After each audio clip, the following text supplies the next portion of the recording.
what we have in the microwaves, and more frequent, it's 10⁻² per meter. And then we get to infrared, and very narrow spectrum is where is visible light, and that's what we actually can see by our eyes. And then we get into ultraviolet, and then further up it's X-rays and alpha rays and gamma waves, which is radioactive radioactivity. And you can see at the lower part of what produces what kind of waves. So you have AM radio, FM radio, then we have cell phones, microwaves. Human bodies does radiate heat, so any kind of heat will be more in infrared spectrum, and that's how we can have infrared cameras, because they will detect that heat signal. And usually we cannot see it with our naked eyes. You have to have special camera. And then obviously you have this visible light, ultraviolet. Somewhere further up, you can hear the sound. Gabby, I know, yes. And you have medical X-rays, CAT scans, and then it goes further up on the right with different radiation. So technically anything is electromagnetic frequency. EMF is all of that, but not all of them produce super bad effect on our human biology, even though, Gabby, I know you're hungry. Hold on. Sorry, Scott is not home, so Gabby wants to eat. Starting with probably visible light, you know that we can get burned, our skin get burned by a certain portion of ultraviolet light, and you can see that here. And then it becomes more and more damaging to our bodies. If you have too many X-rays, it can start affecting our DNA. And obviously all kind of radiation has even further effects. And so this, for example, gives you effect how much of different radiation will produce what kind of effect on you. So if you have just one chest X-ray or uranium minor in 1 year will be somewhere between 5 and 10. And 10 will be equivalent of CAT scan of full body. And if that increases significantly, then you get at 50, you are getting 1% risk of cancer, then you're getting 5% risk of cancer, and so on. And at some point, if there is acute radiation with radiation, alpha, beta, and gamma radiation, then people can start developing headaches, diarrhea, infection risk goes up, sterility goes up, and that's probably people who survived something like Hiroshima, or people who survived something like Chernobyl. They had this acute radiation poisoning, and then there will be acute radiation poisoning to the point that people will be incapacitated in hours, or in 15 minutes, in 1 minute, or pretty much coma in 1-2 minutes, or coma in seconds. So again, this more pertains to that acute radiation, or even not acute, but more X-ray radiation and up. Somewhere at the level of, I'll go back here, at the level of microwave and cell phones, those wavelengths actually still can affect our bodies. And when we talk about cell phone 5G towers, which recently became available in the United States, some people who are sensitive may feel that, and some people who are sensitive actually do feel microwave oven or cell phone. And this wavelength, that's what kind of more topic of my discussion, even though I don't have as much information, but I'll show you what I found. So apparently you can get EMF meter, and you can check the levels for your cell phone, for your computers, TVs, microwaves, and other devices around you. And you can see between green and red where you are. And I do get patients, probably I have about between 10 and 20 patients that come every couple of years to be checked and to get statement that they do, they are super sensitive, and usually they come with this type of meter with them, and they will notify me that our office has increased level of EMF radiation, and frequently they will ask me to be seen outside of office, because the Wi-Fi from our computers, from cell phones, and everything affects them quite drastically. So this is nice table to have, and it shows that you can have different levels of EMF from even common sources. So your blender at 4 inches provides level between 50 and 220, and at 3 feet it's between 0.3 to 3. You can see the computer provides between 2 and 5 at 3 meters and 3 feet, and so on and so forth. So microwave up to 25, vacuum cleaner up to 40. And just to give you an idea, airplane is 50 mega gausses, because it's or milligausses. It's I guess measured in gausses, and milligausses is how majority of stuff. And you can see that hair dryer that we use at our close proximity to the head provides up to 20,000 of those milligausses. So it's a huge amount. And it didn't provide information here about smart meters, but I have those people who are sensitive, they come to me because they ask me to write them a letter statement that they cannot stand living in a house that has smart meter, because smart meter sends the pulses of those EMF, and it's those smart meters are utilized for electricity, for gas, and for whatever else, and it allows the utility company not to send actual person to make a reading from each house, but it collects the data automatically.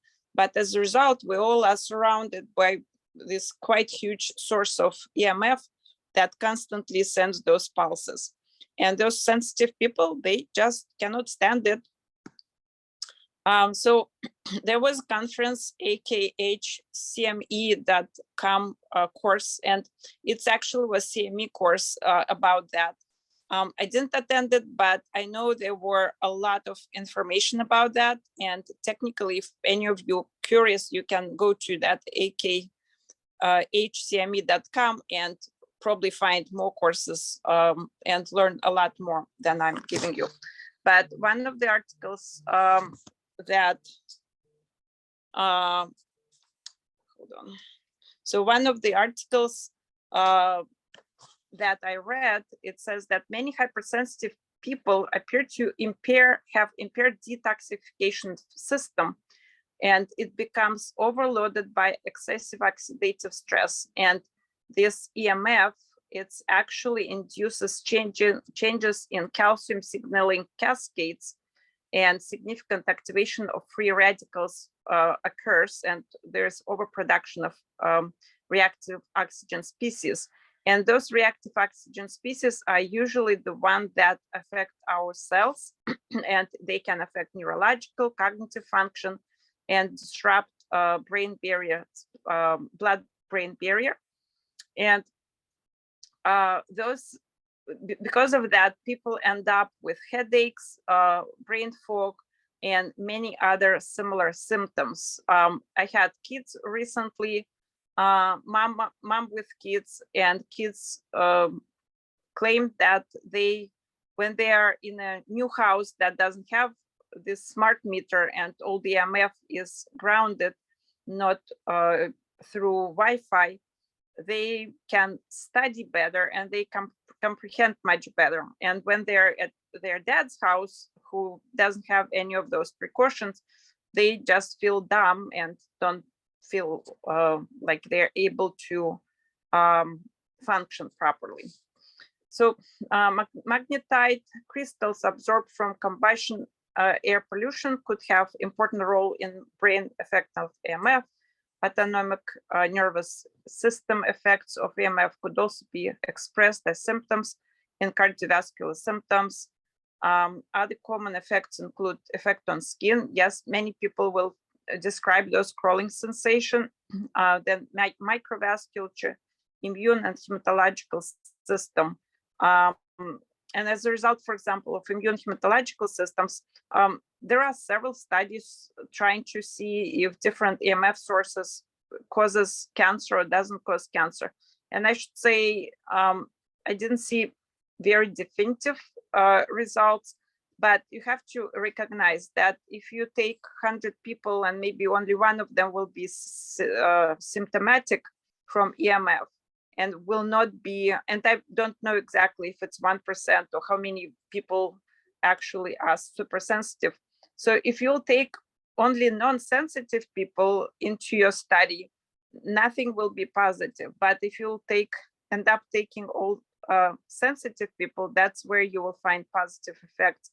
But at this point, people with increased sensitivity are considered to be more like a nuisance. And many providers would not even believe them that they have those neurological or neurohormonal, neuropsychiatric symptoms. And to one degree, it's sad, but on the other degree, it's just, on the other side, it just indicates how much more education we need to provide for people to recognize all of that. So that's good.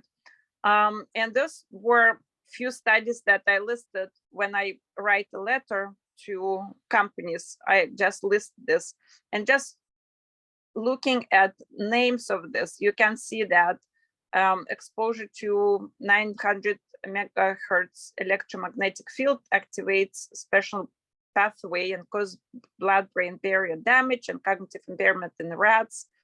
And of course, humans and rats have somewhat similar biology, and therefore similar things can be expected. But rats, we can study, we can take their brain, and we can actually document that brain barrier damage, unlike in humans, unless somebody wants to volunteer, but I don't think so.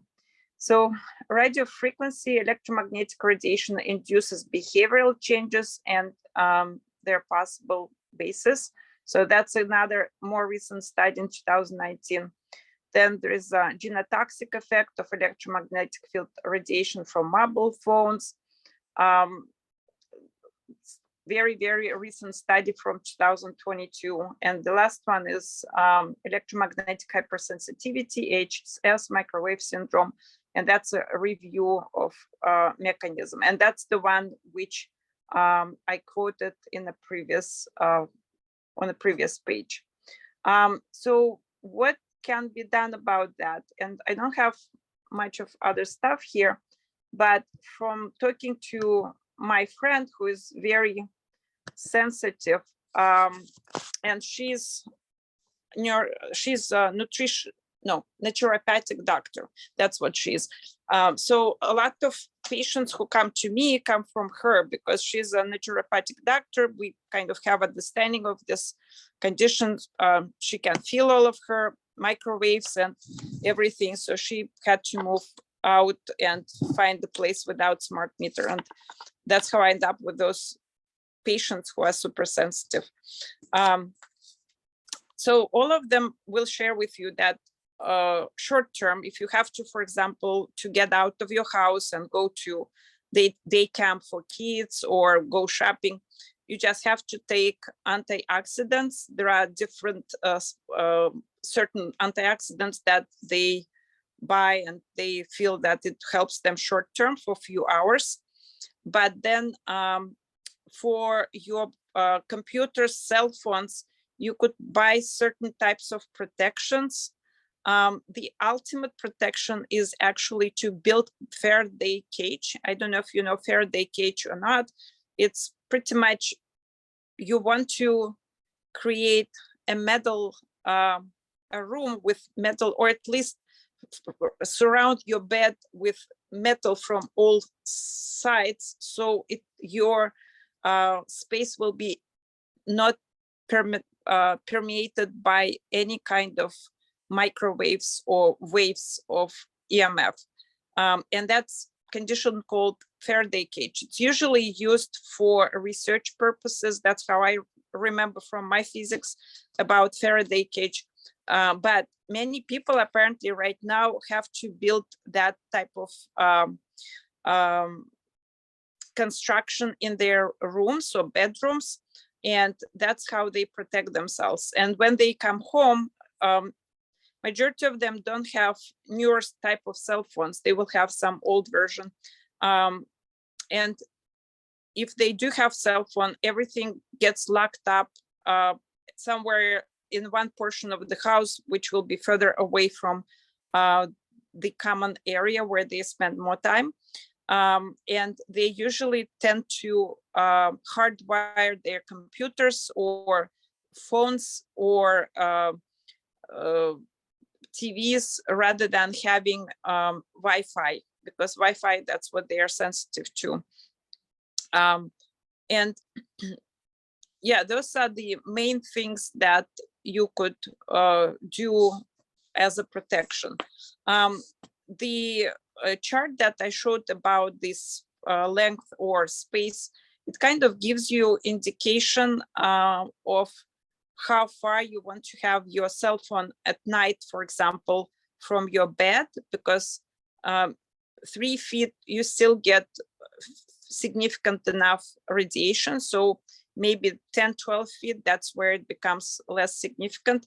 And if you can have your cell phone somewhere in a different bedroom or different part of the house, that could be even better.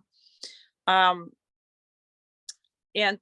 that's why majority of people into like more naturalistic type of lifestyle, they do not like using microwaves because they feel that it could be damaging for us to be exposed too much to that. And using just regular electric stove, maybe gas stove is preferred than electric, because being electric, it still provides a little bit of EMF waves. So that's pretty much it. I don't have that much information about this, and so I'll stop recording, but then we will answer